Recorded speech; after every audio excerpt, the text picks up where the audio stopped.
এখন আমাদেরকে এই 50টা লিচু দিয়ে একটু জুস বানাই দেন তো। এই 50টা লিচু দিয়ে ভাইয়া? জি। কি বলেন সত্যি? এই 50টা লিচু দিয়ে আপনি যে জুস বানাবেন কয় টাকা নেবেন বলেন? ভাই এখানে 50টা লিচু আছে, যার এটা দাম দিয়ে আমি কত? জুস বানায় দিব। হ্যাঁ। 400 টাকা নিব। 400 টাকা। হ্যাঁ, এর মধ্যে এই লিচুর দামও আছে? লিচুর দাম থাকবে, সবকিছুর দাম থাকবে। আচ্ছা ওকে ডান। ওকে ভাই, আমি আমরা এখন লিচু আছি। চালাবো। হ্যাঁ অবশ্যই। প্রিভিউয়ার্স, আমরা এখন খাবো লিচুর জুস, যেটা আগার গায়ে বা বাংলাদেশে মনে হয় কেউ খায়নি। আসমা আপু, এর আগে কি কেউ লিচুর জুস খাইছে আপনার এখানে এসে? না ভাইয়া, এর আগে কেউ লিচুর জুস আমার এখানে খায় নাই। আপনারাই প্রথম যে আমাকে লিচুর জুস বানানোর জন্য অর্ডার দিয়েছেন। আর এই 50টা লিচু দিয়ে যদি এক গ্লাস জুস খেতে চায় কত টাকা লাগবে? মাত্র 400 টাকা। 400 টাকা।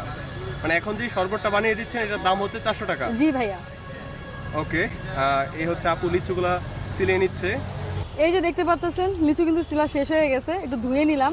আর এখন আমরা এটার ভিতরে যে বীজটা আছে, এই যে লিচি। এটা আমরা